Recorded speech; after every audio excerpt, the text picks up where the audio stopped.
আজকে যে বিষয় নিয়ে আপনাদের সাথে আলোচনা করব ভাবছি সেটি হচ্ছে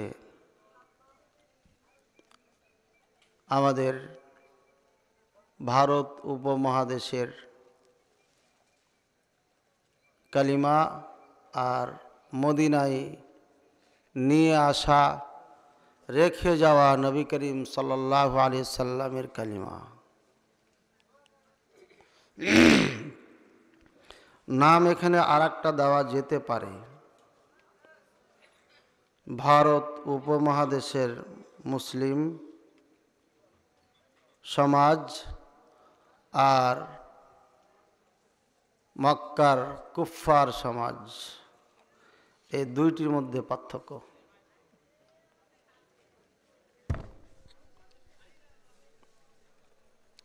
আলোচনাটি করার আগে কিছু কথা আছে।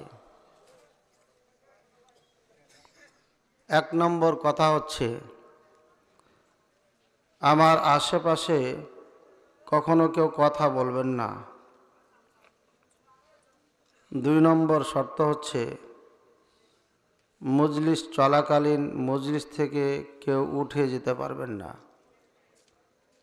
কাউরি নিয়াতে যদি এমন কিছু থাকে যে বক্তা সাহেব যদি জমাইতে পারেন তাহলে শুনব, আর যদি না পারেন তাহলে উঠে চলে যাব।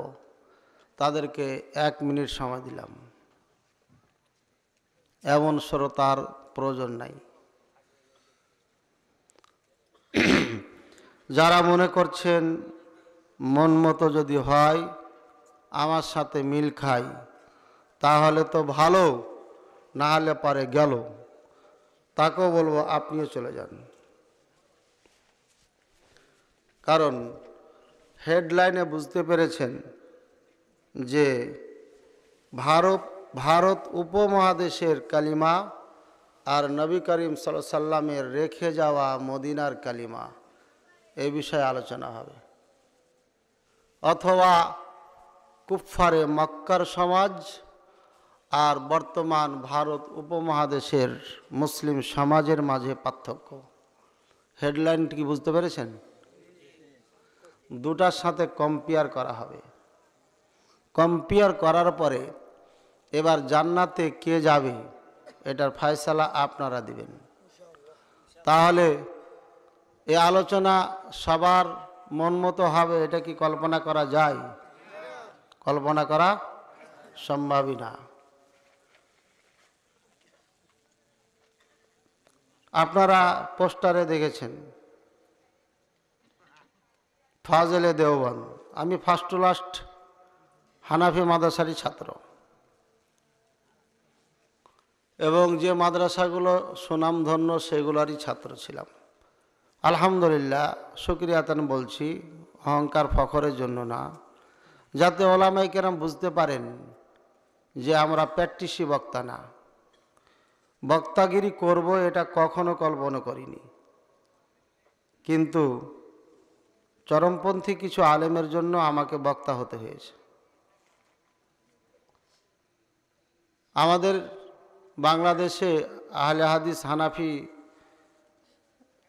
যে মশালাগুলো নিয়ে মতনৈক্য দ্বন্দ্ব, স্পেশালিস্টভাবে আজ পর্যন্ত আমি কোনোদিন আলোচনা করিনি, আর এগুলো প্রয়োজনও মনে করি না। আমি আলোচনা করি যেসব কারণে মানুষ ইসলাম থেকে বের হয়ে যায়। আজকে মাহফিলগুলোতে আলোচনাই নাই। আপনি কালিমাওয়ালা মুসলিম কি কালিমাওয়ালা মুসলিম না, এ আলোচনা আছে খুব কম। আজকে আপনাকে এই আলোচনা থেকে খুঁজে বের করতে হবে আসলে কি আপনি মুসলিম আছেন না নাই। আপনাদের থেকে ক্লান্ত আমি বেশি। মোটামুটি 10-12 দিন থেকে বাচ্চাদের সাথে দেখা নাই, গাড়িতে চলছি।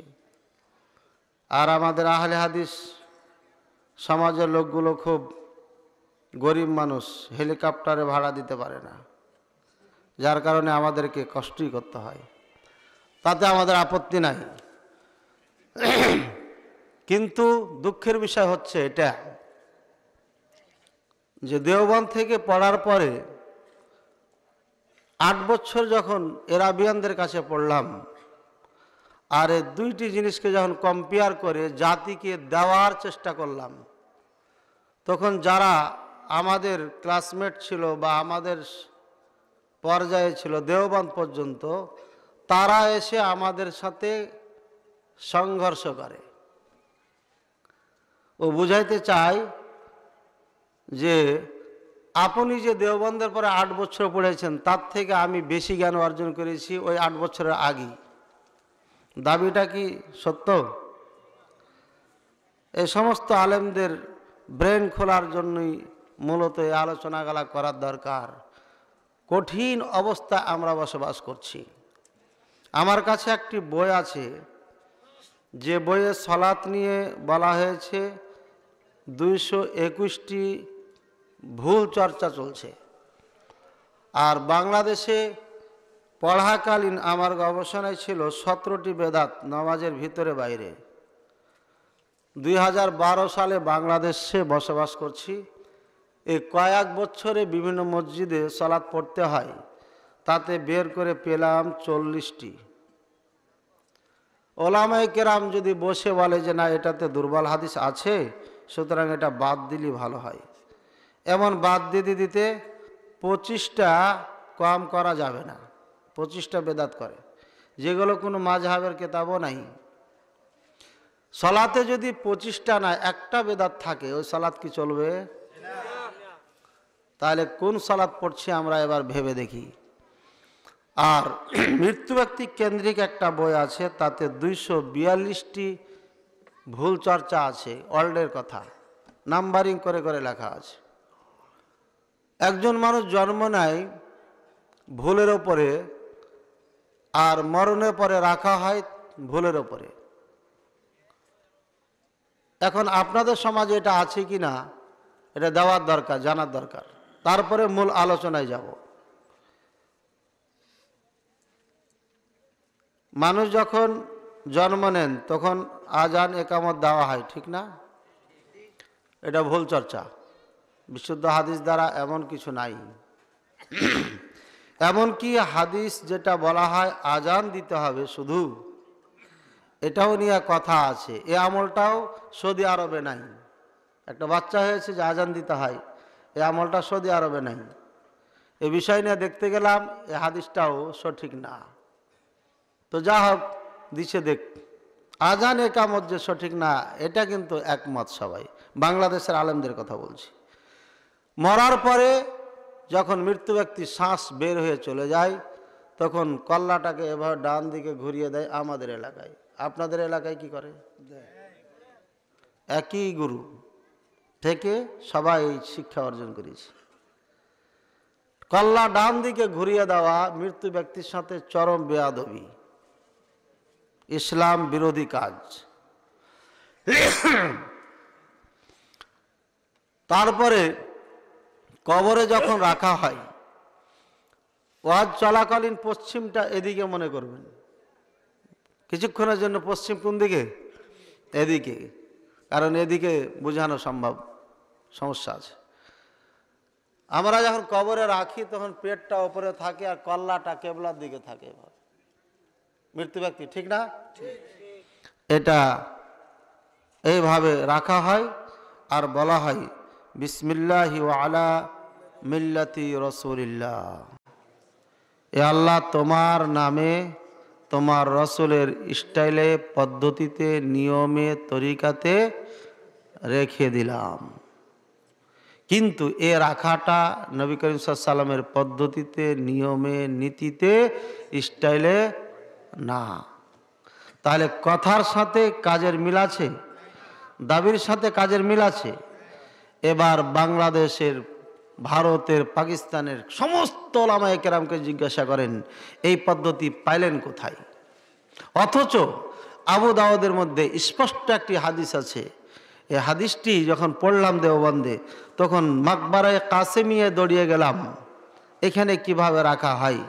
3 বছরের বয়সে একটা কবর হয়েছে ওখানে, তো সেখানেই দড়িয়ে যেয়ে দেখলাম যে না, হাদিসের সাথে লাশ রাখার নিয়ম মিল খাচ্ছে না।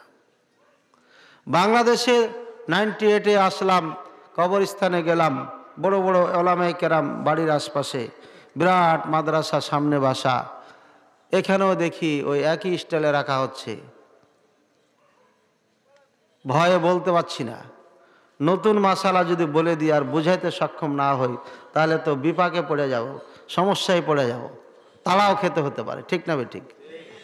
আল্লাহর কাছে দোয়া করছি রমজান মাসে মদিনায় কাগজ পাঠিয়ে দিয়ে বেতরের সালাতে, যে আল্লাহ তুমি মদিনা আমাকে পড়ার তৌফিক দান করো। শর্টে কথা বলতেছি। তারপরে উহুদের যুদ্ধের ঘটনা পড়তেছি, চোখের পানি চলে আসলো। আল্লাহকে বললাম, আল্লাহ এই জায়গা না দেখিয়ে আমার মৃত্যু দিও না। 3 দিন পরে খবর আসলো মদিনায় কবুল হয়ে গেছি, আলহামদুলিল্লাহ। 1-2 দিন পরই একটা বাচ্চা এই পিলার ধরে ধরে ঘুরতেছে, 4 থেকে 5 বছর বয়সের মধ্যে বাচ্চাটা হবে। ওকে বারবার লক্ষ্য করছি যে ডাকবো, কিছু জিজ্ঞাসা করব, আবার ভয় পেতেছি বাবা যদি কিছু বলে আমার বাচ্চাকে ডাকছে কেন। তারপরে একবার ডেকে ফেললাম মোহাম্মদ তাল বললাম, চলে আসলো বাচ্চাটা। এরপরে বললাম মুমকিন আসআলুকা সুআলান, তোমাকে কিছু প্রশ্ন করতে পারি, একটা প্রশ্ন করতে পারি? না মাফি মুশকিলা, কোনো সমস্যা নেই। বললাম তোমার নাম কি? নাম একটা বললো, ভুলে গেছি। তারপরে বললাম আইন আল্লাহ, আল্লাহ কোথায়? বাচ্চাটি বলল আলাল আরশি, আল্লাহ আরশে আছেন। তারপরে দ্বিতীয় প্রশ্ন করলাম হাতি দলিল, দলিল দাও। বলছে আর রহমান আলাল আরশি ইস্তাওয়া, আল্লাহ আরশে আছেন।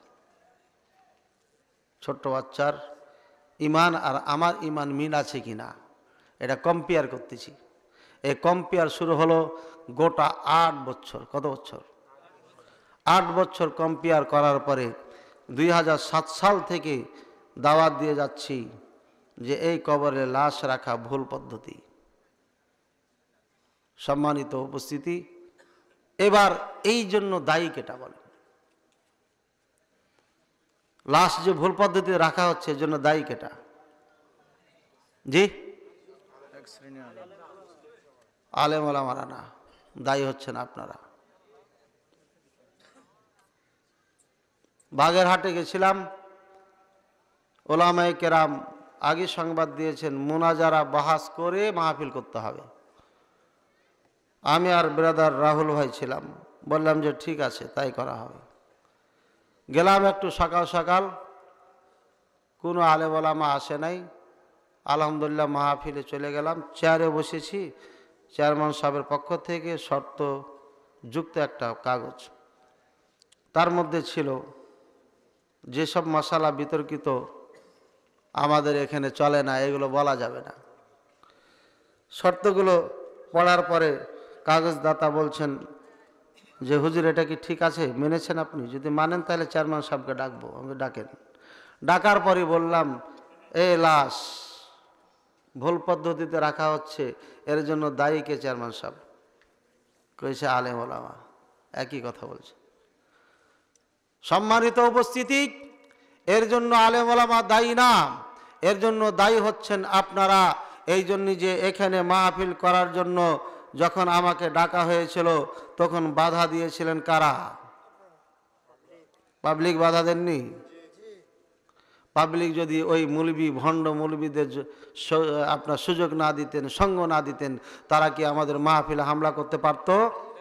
বাংলাদেশের এই মানুষগুলো কোরআন সুন্নাহকে না জানার কারণে এই মৌলবিরা আসলে বলে কলে কৌশলে বোকা বানিয়ে রেখে তাদের পেট পালার জন্য আজকে প্রকৃত আলেমে দিনকে এই স্টেজগুলোতে বক্তব্য দেওয়ার সুযোগ করে দেওয়া হচ্ছে না। এই জন্য সাধারণ মানুষই দায়ী। এই সাধারণ মানুষ আজকে মসজিদে একজন ভালো ইমাম রাখেন না, এই জন্য যে ভালো ইমাম রাখলে পারে মোতাল্লির ঘাড়ে যে পড়বে, ওর মাথার ওপরে পড়বে, কারণ ওই সুদখোর ঘুষখোরের কথা এখানে বলা যাবে না। এই জন্য সত্যবাদী ইমামকে এখানে রাখা হয় না। এইভাবে মাদ্রাসার প্রিন্সিপাল যিনি আছেন উনি ঘরে যাইয়া স্ত্রীর সঙ্গে পরামর্শ করে চাকরিটা টিকানোর জন্য কাকে কত মন তেল লাগাতে হবে। স্ত্রী বলে অমুককে এত মন, অমুককে এত মন। ওই সব যোগ বিয়োগ করার পরে তেল নিয়ে এবার শুরু করে দেয় তেলমালা। ভাই আপনি খুব ভালো মানুষ, এত কিছু করেছেন, এই বিল্ডিংটা আপনার নামই করে দেওয়া হবে।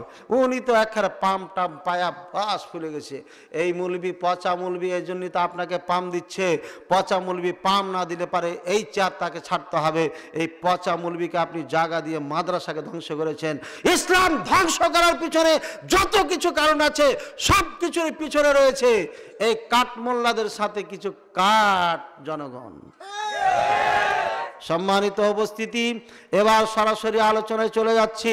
আল্লাহর নবী সাল্লাল্লাহু আলাইহি সাল্লাম মক্কার কাফেরদেরকে দাওয়াত দিচ্ছেন, হে মানব জাতি, ইয়া আইয়ুহান নাস কুলু লা ইলাহা ইল্লাল্লাহ, হে মানব জাতি তোমরা লা ইলাহা ইল্লাল্লাহ বলো তুফলিহু, তোমরা কামিয়াব হয়ে যাবে। এই লা ইলাহা ইল্লাল্লাহর মাঝে আছে কি লা ইলাহা ইল্লাল্লাহ বললে পারে কামিয়াব হয়ে যাবে? এ কথা তো আমরা দেখতেছি না। আজকে গোটা বিশ্বে এতগুলো মুসলমান লা ইলাহা ইল্লাল্লাহ বলছে কিন্তু কামিয়াব হতে পারছে না। কিন্তু নবী করিম সাল্লাল্লাহু আলাইহি ওয়াসাল্লাম বলছেন লা ইলাহা ইল্লাল্লাহ বলে কামিয়াব হয়ে যাবেন। এটা কেমন কথা, মিল খাচ্ছে? কেন মিল খায় না? এবার কোরআন থেকে আপনাদের দলিল দিই। وَلَئِن سَأَلْتَهُم مَّنْ خَلَقَ السَّمَاوَاتِ وَالْأَرْضَ وَسَخَّرَ الشَّمْسَ وَالْقَمَرَ لَيَقُولُنَّ اللَّهُ। মক্কার সমাজেরা কিভাবে আল্লাহকে মানত, বিশ্বাস করত, আর এই ভারত উপমহাদেশের মানুষেরা কিভাবে আল্লাহকে মানে, ভালোবাসে, কিভাবে বিশ্বাস করে, দুই দলের চিন্তা চেতনা আজকে কোরআন এবং বাস্তব জীবন দিয়ে প্রমাণ করব। তারপরে ফয়সালা দিবেন কোন দল জান্নাতি আর কোন দল জাহান্নামী। আল্লাহ পাক রব্বুল আলামিন বলেন, ওয়ালাই সালতাহুম, এই নবী আপনি যদি ওই কাফেরদেরকে প্রশ্ন করেন, মান খালাকাস সামাওয়াতি ওয়াল আরদা, সাত আসমান সাত জমিনকে কে সৃষ্টি করেছে? আপনার কাছে প্রশ্ন করতে বলছে। কাদের কাছে? কাফেরদের কাছে। উত্তর কি দিছে শোনেন না কেন, তারপরে আপনি উত্তর দেবেন। সাত আসমান সাত জমিনকে কে সৃষ্টি করেছে? ওয়ালা ইন সাআলতাহুম, যদি তাদেরকে প্রশ্ন করো, তারপরে দ্বিতীয় প্রশ্ন করো, ওমান সাখারাস শামসা ওয়াল কমারা, এই চন্দ্র এবং সূর্যকে কে পরিচালিত করে, কে সৃষ্টি করেছে? কয়টা প্রশ্ন হলো? দুইটা। তাহলে উত্তর কি হবে? লা ইয়াকুলুন্নাল্লাহ, সমস্ত কাফেররা বলবে অবশ্যই অবশ্যই আল্লাহ। বুঝছেন? শুধু বলে না যে আল্লাহ, বলছে অবশ্যই অবশ্যই আল্লাহ। কয়বার অবশ্যই? দুইবার। এবার আপনি বলেন সাত আসমানের সৃষ্টিকর্তা কেটা? সাত জমিনের সৃষ্টিকর্তা কেটা? চন্দ্র সৃষ্টিকর্তা কেটা? সূর্যের সৃষ্টিকর্তা কেটা? এবার কাফের, মক্কার কাফেরদের সঙ্গে আপনার মিল হয়েছে না হয় নাই? এ পর্যন্ত আপনি জান্নাতে গেলে ওরাও জান্নাতে যাবে না? যাবে না। ওরা যদি জাহান্নামে যায় আপনিও জাহান্নামে যাবেন না? যাবেন না। ভয় পাচ্ছেন নাকি? আরে ভাই আমার কথাই কি আপনি জাহান্নামে যাবেন নাকি? কেউ যদি বলে যে ও জাহান্নামে হয়ে যাবে, তো ভয় করছেন কেন? এ পর্যন্ত কাফেরদের সঙ্গে আপনার মিল আছে না নাই? বলছে হুজুর আরো কিছু আমরা চাই, আমরা আরো কিছু বিশ্বাস করি, সেটা কাফেররা করে না। ওই যে পানি আসমান থেকে হয়, এটা তো কাফেররা মানে না মনে হয়। এমন কিছু আসতে পারে অনেকে মাথায়, তাই না? আল্লাহ বলছেন, আগেরটা সূরা আনকাবুতের 61 নম্বর আয়াত, এবার 63 নম্বর আয়াত। ওয়ালাইন সালতাহুম মান নাযালা মিনাস সামাই মাআন ফাআখরাজা বিহি মিনাস সামারাত ওয়ালাইন সালতাহুম মান নাযালা মিনাস সামাই মাআন ফাহইয়া বিহিল আরদা বাদা মাউতিহা। আল্লাহ পাক রব্বুল আলামিন বলছেন, যদি তাদেরকে প্রশ্ন করো মান নাযালা মিনাস সামা, আসমান থেকে পানিকে বর্ষণ করে, ফাহইয়া বিহিল আরদা মিন বাদি মাউতিহা, এই মরা জমিনটাকে আবার কে জিন্দা করে? যদি এ প্রশ্ন করো, পানি কে দেয়? এই মরা জমিনকে জিন্দা করে পানি দিয়ে কেটা? এই প্রশ্ন যদি তাদেরকে করো, লায়াকুলুন্নাল্লাহ, আবার উত্তর দিবে অবশ্যই অবশ্যই আল্লাহ। মিল খাচ্ছে না খায় না আপনার সাথে?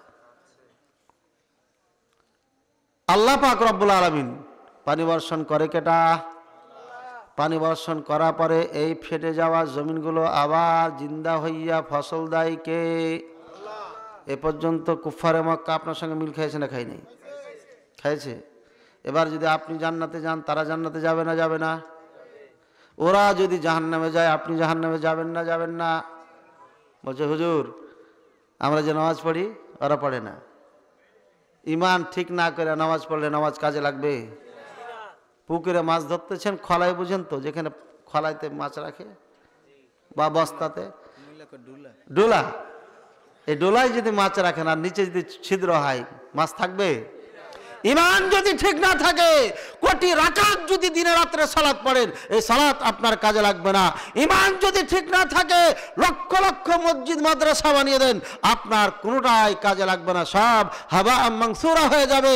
আল্লাহ পাক রব্বুল আলামিন ওই কথাই কোরআনে বলেছেন, ওয়ালাকাদ ওয়াকাদিমনা ইলা মা আমিলু মিন আমালিন ফাজআলনাহু হাবাম মানসুরা। ওরা অগণিত ভালো ভালো আমল পেশ করবে, আমি এগুলোকে সব ধূলিসাৎ করে দেব, কোনোটাই কাজে লাগবে না। কি ঠিক করতে হবে? ইমান ঠিক করতে হবে। বলছে হুজুর আমরা আরো ইমান রাখি, এত ইমান ওরা রাখে না। কুল মাইয়ারযুকুকুম মিনাস সামাই ওয়াল আরদি। এক নম্বর প্রশ্ন, নবী আপনি যদি তাদের প্রশ্ন করেন আসমান এবং জমিন থেকে কে রিজিক দেয়, এক নম্বর প্রশ্ন। ওমাই ইয়ামলিকুস সামা ওয়াল আবসারা, এই কর্ণ আর দৃষ্টির মালিক কেটা? কয় নম্বর হলো? দুই নম্বর হলো ওমাই ইউখরিজুল হাইয়্যা মিনাল মাইয়িতি, মরার থেকে জিন্দা করে কে? তিন নম্বর ওমাই ইউখরিজুল মাইয়িতা মিনাল হাই, জিন্দার থেকে মারে কেটা? আল্লাহ। কয় নম্বর হলো? পঞ্চম নম্বর ওমাই ইউদাব্বিরুল আমরা, সমস্ত কিছু সব কিছুই পরিচালনা করে কেটা? চিন্তা ভাবনা করে কেটা? চালাই কেটা? সব কিছু করে কেটা? কয়টা প্রশ্ন হলো? পাঁচটা। যদি এই পাঁচটি প্রশ্ন তাদেরকে করো, এক নম্বর কি? রিজিক দেয় কি আসমান জমিন থেকে? দুই নম্বর কানের মালিক কেটা? তিন নম্বর করা যায় এটাও, চোখের মালিক কেটা? এই যে দৃষ্টি দিয়েছেন, আপনি কি ভাবছেন? এটা ওয়াজ শুনতেছেন, ভাবেননি আপনি। বাংলাদেশি মানুষ গবেষণা কম করে, ভাবে কম, খালি শোনে। এই কণ্ঠতে হেবি, আরে মজার ঘটনা তো, খুব মজা পেতেছে। ও ভাবি না যে এ বক্তা যে ধোকা দিয়ে টাকা নিয়ে যাবে 1 ঘন্টা পরে, এটা চিন্তাই করলো না যে শিখলাম কি, আমি কিছুই শিখেননি। 80 বছর থেকে আপনি বক্তব্য শুনছেন, আজ পর্যন্ত আপনার পিতার লাশ রাখাও শেখাইতে পারেননি এই মুলবিরা, আর কখনো শিখারও চেষ্টা করেননি আপনি। আজকে কালিমা শিখাতে যাচ্ছি আমরা, ইম্পর্টেন্ট জিনিস, যে কালিমা যদি না শিখতে পারেন আপনার নামাজ রোজা হজ কাজ কিচ্ছুই কাজে লাগবে না, সব বাদ। 3 নম্বর প্রশ্ন, ওই চোখ না কান? আর চোখ কান দিয়ে শুনতে পান, কত বড় নিয়ামত। যদি এটা না থাকে তাহলে হবে নাম বহরা ঠাসা, ঠিক না? ঠিক ভাষাগুলো বুঝতে পারছেন না, পারেন না?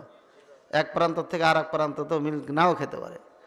চোখ দিয়েছেন, দেখছেন না সবাই আমার দিকে চেয়ে আছেন, কিন্তু অন্ধ মানুষ যদি হয়ে থাকে এভাবে দেখবে দুনিয়াটা অন্ধকার। আল্লাহু আকবার। চোখ বন্ধ করেন, দেখেন দুনিয়া অন্ধকার, কত বড় নিয়ামত দিয়েছে আল্লাহ। এটা বোঝাচ্ছেন, চোখ দিয়েছি, কান দিয়েছি, কান দিয়ে ভালো কথা শুনবি, চোখ দিয়েছি ভালো কথা, ভালো জিনিস দেখবি, অন্যের মেয়ের দিকে টুকটুক করে তাকাবি না, টিভি চালু করে স্টার জলসা দেখবি না, কান দিয়ে খারাপ কথা শুনবি না, না তো সীসা ঢালাই করে দেব, আছে না আওয়াজ এগুলো। চোখ দিয়া দেখবি না, জেনা হবে, জেনা হইলে পারে তোরে আমি জাহান্নামে দিব, ঠিক না? ঠিক। এগুলো আল্লাহ বুঝাচ্ছে। ওমাই ইয়ামলিকুস সামা, কানের মালিক কেটা? আল্লাহ। ভালো ব্যবহার কর, নাহলে ঠসা বানাই দিব। ঠসা যদি না বানাই মরণের পরে আমার শাস্তি দিব। কখনো কল্পনা করিস নাই? যাক, আয়াতের তাফসির করছি না, আমি কম্পেয়ার করতেছি বাংলাদেশে ভারতের এলেম আর মদিনার এলেম কম্পেয়ার। বুঝছেন না আমার কথা? এ দুটা কম্পেয়ার করা দরকার না? কম্পেয়ার করে যদি না বুঝেন তাহলে পারে এদেশের মুফতি মুহাদ্দিস আর খতিব বক্তারা আমাদের বিপক্ষে সবসময় ঝগড়া করবে, আর আপনি মনে করবেন ও এটাই তো বড় হুজুর, এত বড় হাবা কাবা লাগাইছে, চেহারা কত সুন্দর, কায়লা মৌলবীর কথা বেশি দামি না সাদা মৌলবীর কথা দামি? বলবেন না? কাজে আপনাকে বুঝতে হবে দুই সমাজের কালিমা নিয়ে পার্থক্য কতটুকু, দুই দেশের এলেমের পার্থক্য বুঝতে হবে। না বুঝলে পারে আপনি কালিমাবিহীন মুসলিম হয়ে যাবেন। খুব তাড়াতাড়ি যাই, সময় কম, কাজ বেশি। তারপরে তৃতীয় প্রশ্ন হচ্ছে কি ভাই? জিন্দা থেকে আমারে কে? চতুর্থ প্রশ্ন হচ্ছে মরার থেকে জিন্দা করে কে? পঞ্চম হচ্ছে সব কিছুই পরিচালনা করে কে?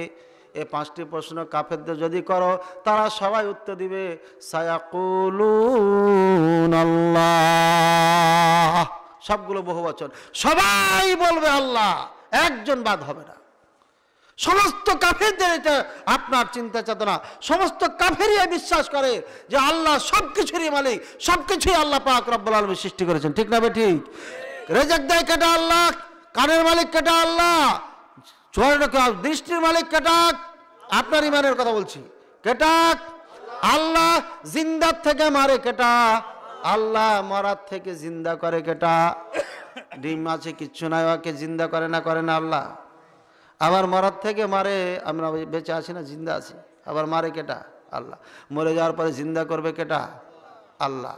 সব কিছুই করছে, পরিচালনা করছে, রাতের পর রাত, দিনের পরে রাত, সব কিছু পরিবর্তন, আসা যাওয়া, চন্দ্র নিজ গতিতে যাচ্ছে, নিজের রাস্তাতে যাচ্ছে, সূর্য তাই, সব কিছুর পরিচালনা করছে কেটা? আপনার আর এই কাফের, মক্কার কাফেরদের ইমানের সঙ্গে মিল খাইছে না খাই নাই? তাহলে কাফেরদেরকে কাফের বলে গালি দেওয়া দরকার আছে? ভাইয়ারা আমার, আব্দুল মুত্তালেব যখন কাবায় হামলা করতে আসে আবরাহা, তখন কি বলেছিল? বলছে আল্লাহ এই ঘর হচ্ছে তোমার ঘর, তুমি হেফাজত করো, আমার ক্ষমতা নাই। তাহলে আপনি কি বুঝলেন? ইমান কি তার দুর্বল ছিল নাকি? দুর্বল ছিল? তাহলে আব্দুল মুত্তালেব ইমান এত পাকা থাকতেও সে যদি আপনার জান্নাতে না যেতে পারে, আপনি কি জন্য জান্নাতে যাবেন বলেন? পার্থক্য কোথায়? এই ধরনের আয়াত অগণিত আছে। পৃথিবীতে যত ধর্মের লোক আছে, যাকে আপনি জিজ্ঞাসা করবেন প্রত্যেকে বলবে যে আসমান জমিনের মালিক আল্লাহ, আসমান জমিন থেকে পানি দেয় আল্লাহ, রেজেক দেয় আল্লাহ, আমাকে সৃষ্টি করেছেন আল্লাহ, এখানে বক্তব্য দেওয়ার মালিক আল্লাহ, এখানে বক্তব্য বন্ধ করার মালিক আল্লাহ, এখানে খাওয়ানো পিয়ানো যা খাচ্ছি বলছি সব কিছুর মালিক আল্লাহ। পৃথিবীর এমন কোনো কাফের নাই যে এ কথাকে অস্বীকার করে। ঠিক না ভাই? ঠিক? তাহলে মিল খেয়ে গেল। পার্থক্য এবার কোথাও পাওয়া যায় কিনা খুঁজি একটু। এই শিক্ষাটা আমরা বাংলাদেশেও পেয়েছি। 98 পর্যন্ত এটাই জানতাম যে আল্লাহ একজন আছেন, সব কিছুর মালিক উনি রেজেক দাতা, সৃষ্টিকর্তা, সব কিছু মালিক, এতটুকু জানতাম। জানার পরে আমরা মনে করতাম যে খাঁটি মুসলিম, এভাবে আকীদা রাখলে। এবার পার্থক্য কোথায়? নবী করিম সাল্লাল্লাহু আলাইহি সাল্লাম এমন সমাজে আসলেন, আসার পরে বলছেন এ মানব জাতি বলো লা ইলাহা ইল্লাল্লাহ। যখন এই কথা বললেন তখন গন্ডগোল শুরু হয়ে গেল। ঠিক না বে ঠিক? লা ইলাহা ইল্লাল্লাহ যখন বললেন তখন গন্ডগোল শুরু হলো না? আছে কি লা ইলাহা ইল্লাল্লাহর মধ্যে? কিসের জন্য গন্ডগোল শুরু হলো? ওরা তো আল্লাহকে মানেই, সব কিছুর সাথে মিল খেয়ে যাচ্ছে আমাদের সাথে। তাহলে লা ইলাহা ইল্লাল্লাহ বলতে গিয়ে মুহাম্মদ সাল্লাল্লাহু আলাইহি সাল্লাম সঙ্গে কেন সংঘর্ষ হয়ে গেল? ভাইয়েরা আমার, লা ইলাহা ইল্লাল্লাহ যদি না থাকতো আসমান জমিন কিছুই সৃষ্টি করতো না। লা ইলাহা ইল্লাল্লাহ যদি না থাকতো তাহলে আসমান জমিনের মাঝে যা কিছু আছে কিছু সৃষ্টি করতেন না আল্লাহ পাক রব্বুল আলামিন। লা ইলাহা ইল্লাল্লাহ যদি না থাকতো তাহলে পারে আল্লাহ পাক রব্বুল আলামিন বাইতুল মামুর তৈরি করতেন না। লা ইলাহা ইল্লাল্লাহ না থাকলে পারে আল্লাহ পাক রব্বুল আলামিন বাইতুল মামুরকে 70,000 ফেরেশতা দিয়ে ডেইলি তওয়াফ করাতেন না। লা ইলাহা ইল্লাল্লাহ যদি না থাকতো তাহলে পারে আল্লাহ পাক রব্বুল আলামিন কাবা নির্মাণ করতেন না। লা ইলাহা ইল্লাল্লাহ না থাকলে হজ কাউরির উপরে ফরজ হতো না। লা ইলাহা ইল্লাল্লাহ যদি না থাকতো তাহলে 5 ওয়াক্ত সালাত ফরজ হতো না। লা ইলাহা ইল্লাল্লাহ যদি না থাকতো আল্লাহ পাক রব্বুল আলামিন এই মানুষকে রোজা রেখে কষ্ট দিতেন না। আল্লাহ পাক রব্বুল আলামিন যদি লা ইলাহা ইল্লাল্লাহ না থাকতো, এক নয় দুই নয়, 1,20,000, 40,000, 30,000, 50,000, মতান্তরে 2 লক্ষ, এক কথায় যতগুলো নবী এসেছেন লক্ষ লক্ষ লক্ষাধিক নবী, এদের মধ্যে 1 নয় 2 নয় 10,000 নবীকে হত্যা করা হয়েছিল। সেটি হচ্ছে শুধু লা ইলাহা ইল্লাল্লাহর জন্য। লা ইলাহা ইল্লাল্লাহ এমন একটি বাক্য, এমন একটি কালিমা, প্রত্যেকটি নবীকে আল্লাহ পাক রব্বুল আলামিন এ লা ইলাহা ইল্লাল্লাহ দিয়ে পাঠিয়েছেন। সমস্ত নবী যখন এসেছেন তখনই বলেছেন লা ইলাহা ইল্লাল্লাহ। এ লা ইলাহা ইল্লাল্লাহর মাঝেই ছিল আপনার কাফেরা আর মুসলিমদের মাঝে পার্থক্য। আজকে এই মুসলমান এটা না বোঝার কারণে মুসলমান, মুসলিম আর কাফের সব সমান হইয়া গিয়েছে। আর এরই মধ্যে কিছু ফ্যাসিলিটি কাফেরদের একটু বেশি আছে। ওরা কম্পু শিখে, ওরা ক্যারাটি শিখে, ওরা মার্শাল আর্ট, ওরা মিডিয়ার মালিক। ওই মিডিয়াতে দেখাচ্ছে এক ঘুষি দিয়ে দেওয়াল টল সব ভেঙে ফেলে দিচ্ছে, ট্রাককে টেনে নিয়ে চলে যাচ্ছে, বিশাল গাড়িকে ধরে উল্টে ফেলে দিচ্ছে।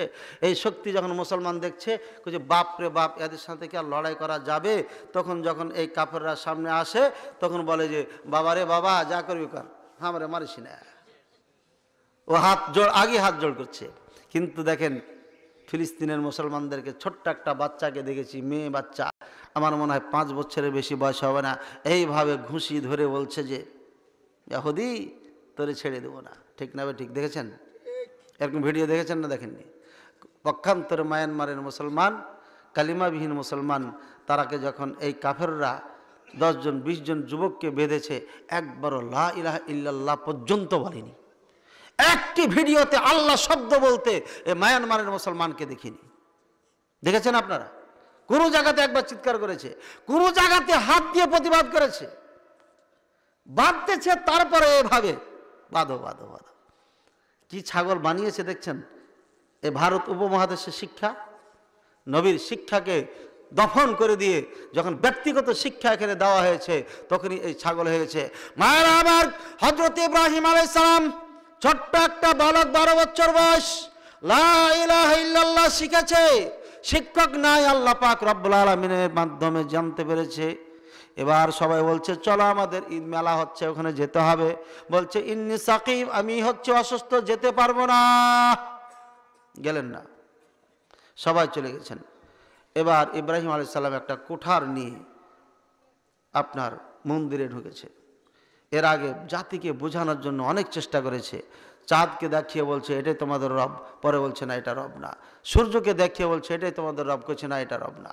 যখন না বুঝেছে তখন এবার ডাইরেক্ট অ্যাকশনে যাচ্ছে। কালিমার বিপক্ষের শক্তি আমার চোখের সামনে থাকতে পারে না। কুঠার নিয়ে মন্দিরে যে একটা একটা করে জবাই করে সবকে, বড়টাকে 2-4টা কোপ দিয়ে রেখে দিয়েছে। এবার খাদেম এসে দেখছে মন্দিরে গেট খোলা, সমস্যা কিছু ঘটেছে। দড়িয়ে দেখে একটাও মাবুদ নাই, সব উল্টা পাল্টা হয়ে গেছে। কে করলো এ কাজ? ইব্রাহিম আলাইহিস সালাম করতে পারে, কারণ সেই যায়নি, এছাড়া সবাই মেলাতে গেছে। ইব্রাহিম আলাইহিস সালামকে ধরে নিয়ে আসা হলো। ইব্রাহিম এ কাজ কে করেছে? বলছে বাল ফাআলা কাবীরুহুম, ওদের বড়টা করেছে। বলছে বড়টা করতে পারে নাকি? এটা জিজ্ঞাসা করো। ওই এক কাজ করেছে, ওরা মারামারি করে নেতৃত্বের জন্য সবটিকে মেরে ওই বড়টাই রয়ে গেছে। তো বলছে তো কথা বলতে পারে না। যে কথা বলতে পারে না সে মাবুদ হতে পারে? জাতি চুপ। আরে বুঝে তো আসছে যে আমরা ভুল আছি, ভুল পথে আছি। হঠাৎ করে মনে চলে আসলো, হ্যাঁ ইব্রাহিমের কথা যদি বাস্তবায়ন হয়ে যায়, মন্দির যদি আজকে বন্ধ করে দেওয়া হয়, তাহলে আমি নমরুদের কি থাকবে? মৌলবীরা কইতেছে ইব্রাহিমের মাসালা যদি এখানে চলে তাহলে আমার কি হবে? বলছে না, ইব্রাহিম সমাজদ্রোহী কাজ করেছে, রাষ্ট্রদ্রোহী কাজ করেছে, একে এমন শাস্তি দিতে হবে পৃথিবীর জমিনে আর কোনোদিন যেন কেউ এমন দৃষ্টান্ত কায়েম করতে না পারে, এত সাহস যেন আর করতে না পারে। এবার ইব্রাহিম আলাইহিস সালামকে আগুন নিক্ষেপ করার জন্য প্রস্তুত। ভাইয়ারা আমার, ইব্রাহিম আলাইহিস সালাম লা ইলাহা ইল্লাল্লাহ বুঝেছিলেন, তাই বলছিলেন যে মন্দির আর এখানে চলবে না। মুসলমান, লা ইলাহা ইল্লাল্লাহ কি বোঝাচ্ছে এটা সংক্ষিপ্ত আপনাদের বুঝাবো, কারণ সময় কম, আলোচনা অনেক লম্বা, এই জন্য বেশি লম্বা করব না। লা ইলাহা ইল্লাল্লাহ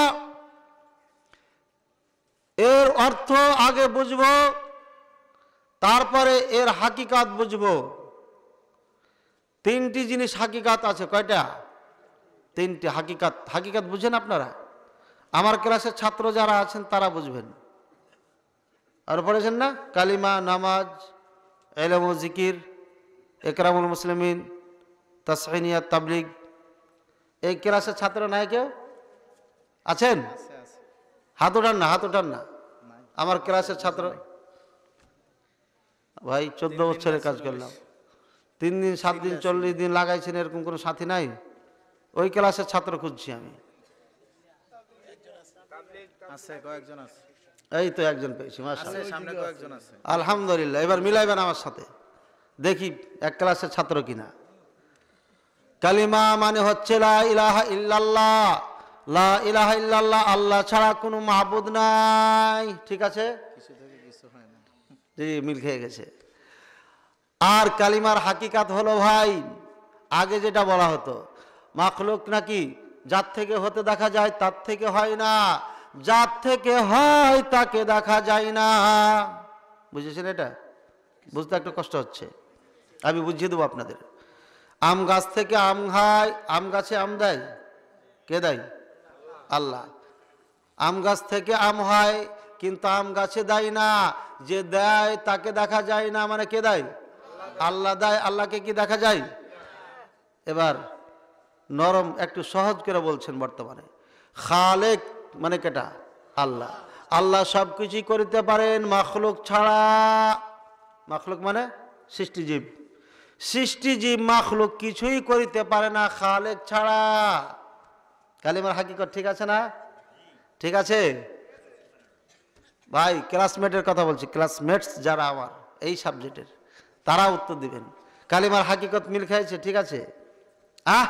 অর্থাৎ মাখলুক কিছুই করিতে পারে না, সব কিছুই করে কেটা? আল্লাহ। মানে আল্লাহ সৃষ্টি করতে পারেন, মারতে পারেন, মৃত্যু দিতে পারেন, জীবন দিতে পারেন, ঠিক না বেঠিক? রিজিক দিতে পারে, মানুষ দিতে পারে না। এবার আপনার কালিমার হাকিকতের সাথে ওই কুফারে মক্কার কালিমার হাকিকত মিলান। কুফারে মক্কা এই কথা বলে বলতো না?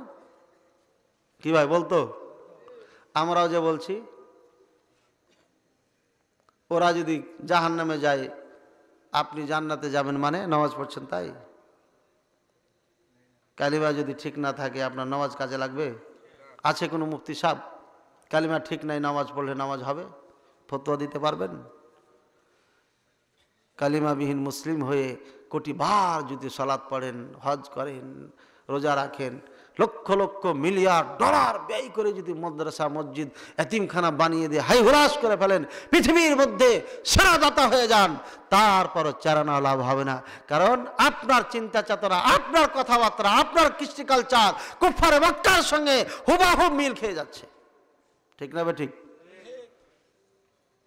কালিমার হাকিকাত কে বলবেন? কালিমার হাকিকাত বলতে পারবেন কেউ?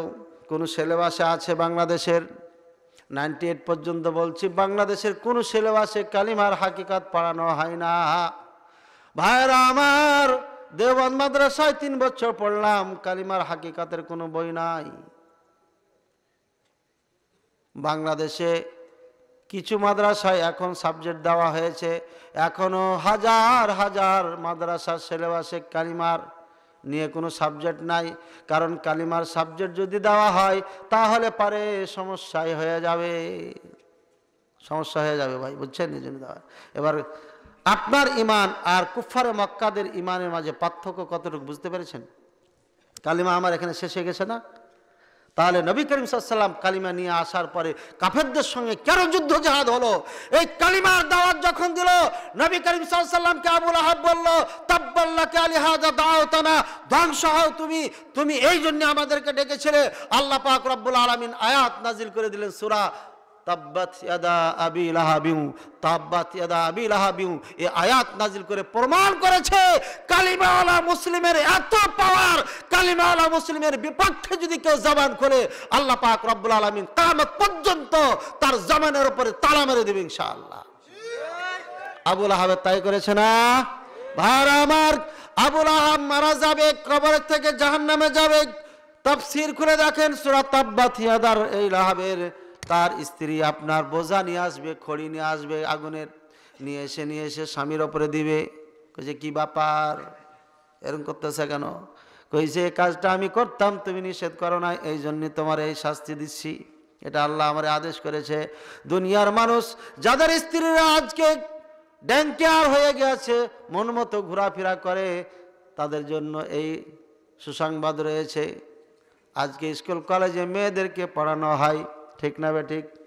4 বছর বয়সী মেয়েটাকে দেওয়া হয়, 5-এ 6-এ যখন হয় তখন তার সময় এসে যায়। মাস্টার সাহেব, মা বাবা বলে একটা উন্না গায়ে দিয়ে যাও। হেডমাস্টার সাহেবের আইন করা আছে, এই স্কুলে পড়লে পরে একটা ড্রেস আছে, ড্রেস গায়ে দিতে হবে, ঠিক না বে ঠিক? উন্নাটাকে এভাবে ভাঁজ করে দেওয়া হয়। উন্নাটাকে ভাঁজ করা সুন্দর করে বুকের ওপর দিয়ে রেখে পিছন দিকে চালাইয়া দেয়, ঠিক না বে ঠিক? ভাইয়ারা আমার, ধীরে ধীরে এটা বাড়তে থাকে।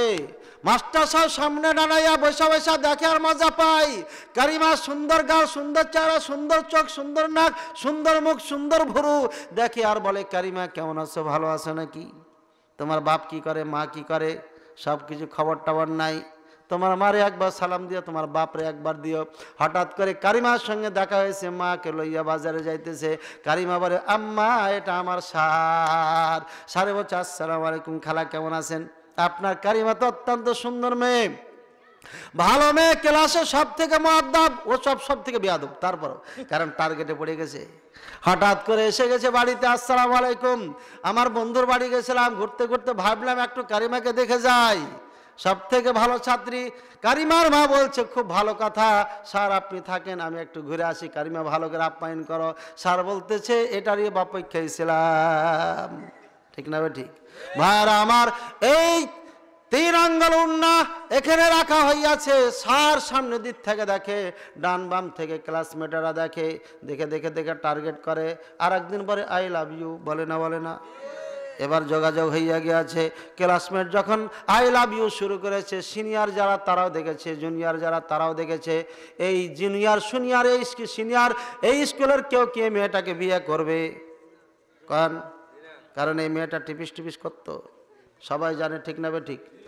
আবার হঠাৎ করে নোয়াগাঁ থেকে একজন হুজুর আইসে, ভালো হুজুর, বিয়ে করবে, মেয়েটা ভালো। বলছে, আসসালামু আলাইকুম ভাই, আপনি তো আর সাথে পড়তেন, কি অবস্থা, বিয়ে করা যাবে কি যাবে না?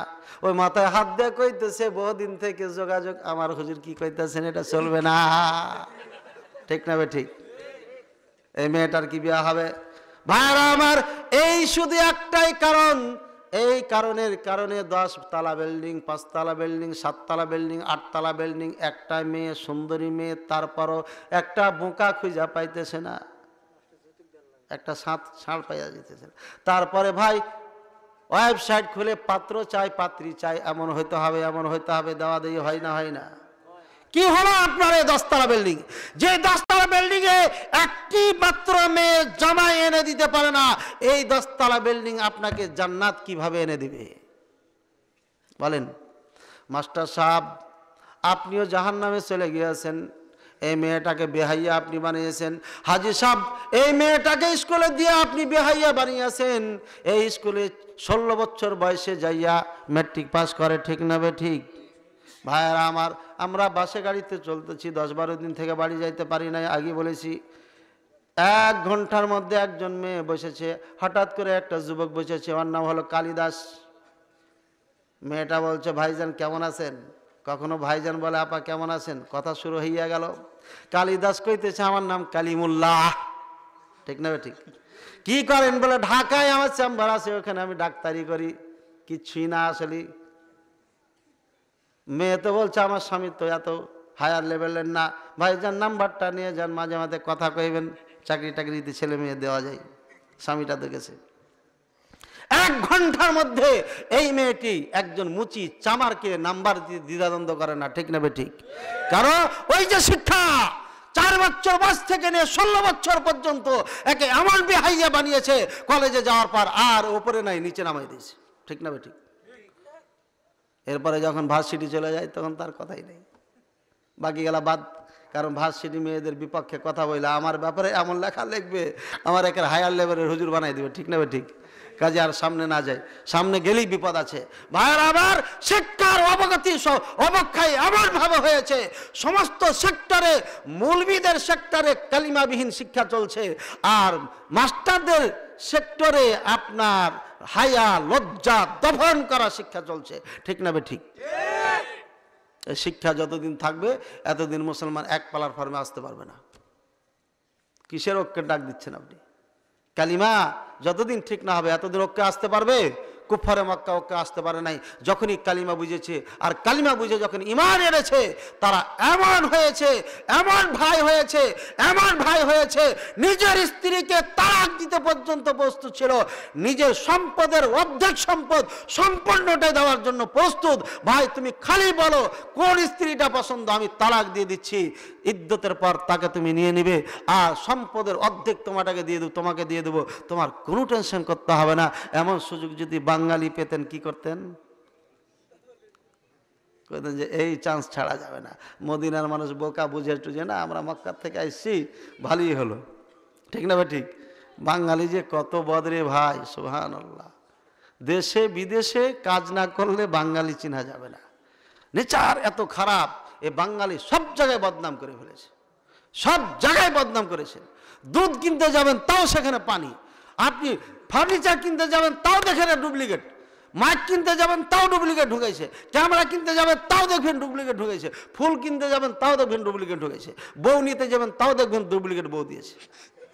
সব সমস্যা এই বাঙালির মধ্যে। সত্যর একেবারে বালাই নাই, সত্যকে পুরোপুরি দফন করে ফেলেছে। ভাইয়েরা আমার, এবার কালিমা বুঝেনি।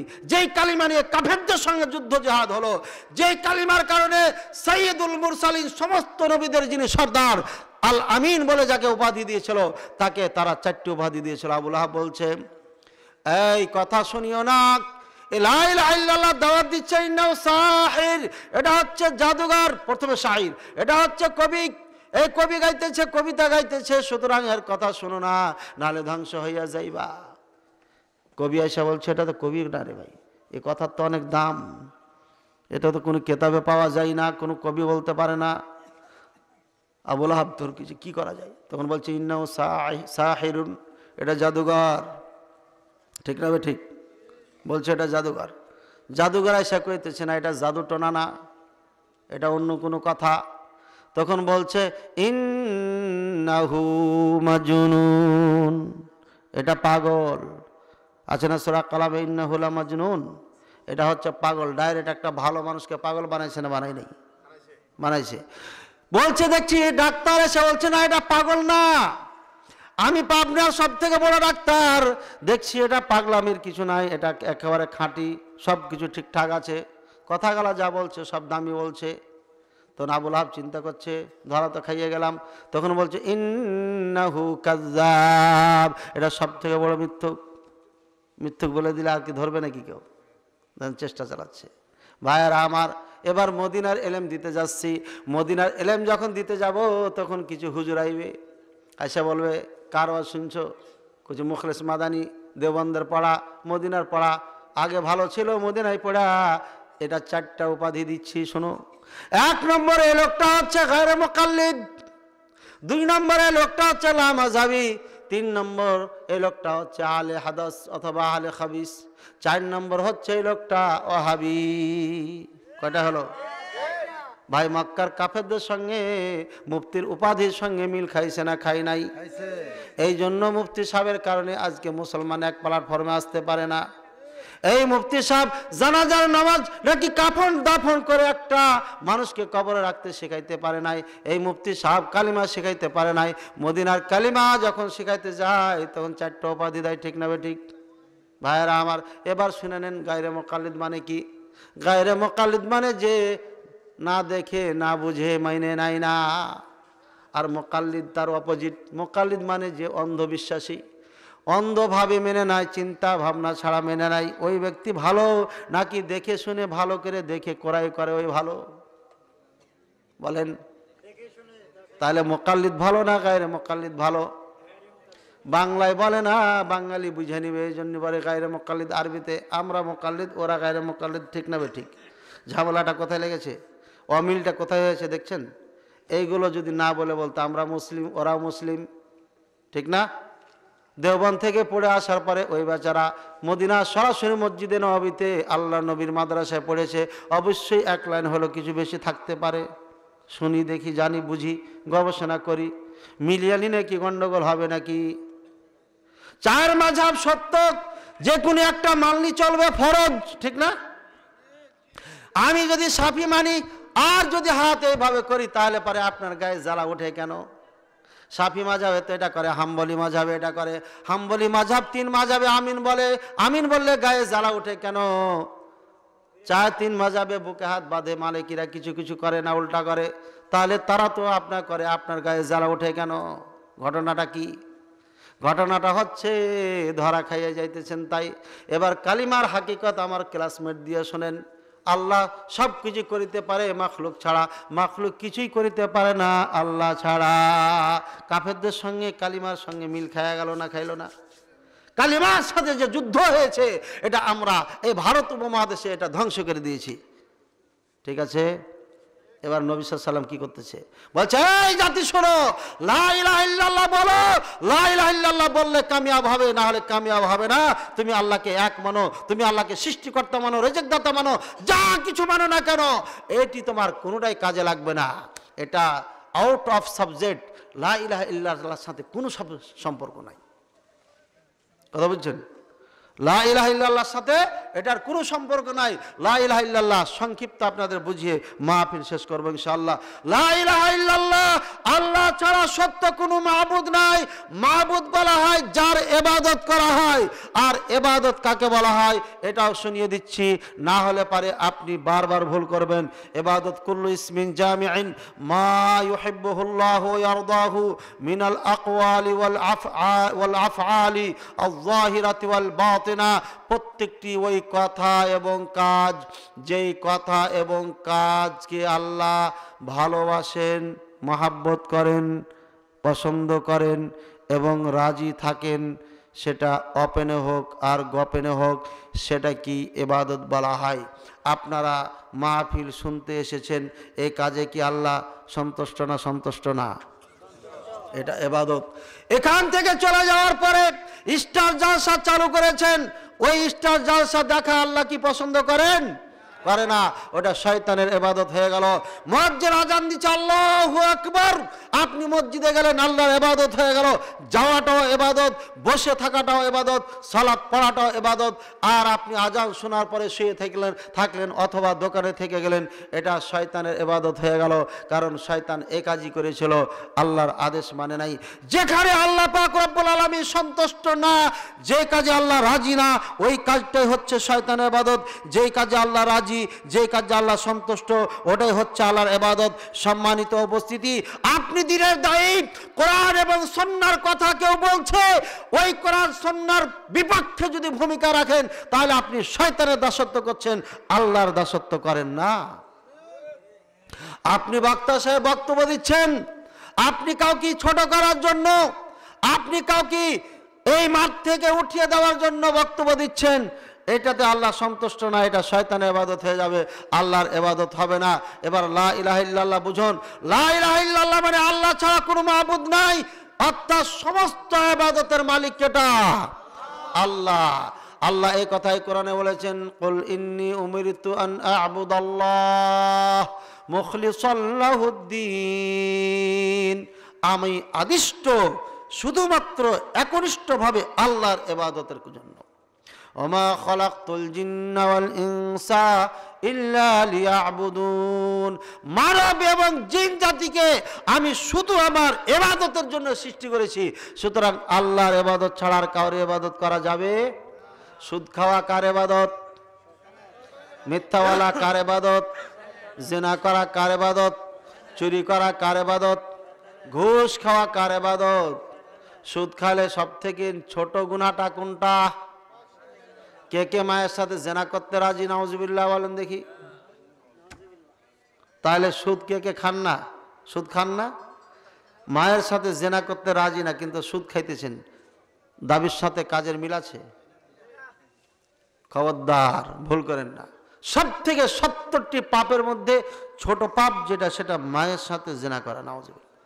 আর এই সুদ নিয়ে গোটা বাংলাদেশ ব্যস্ত হয়ে গেছে, সমস্ত ব্যাংকগুলো সুদে ভরপুর হয়ে গেছে।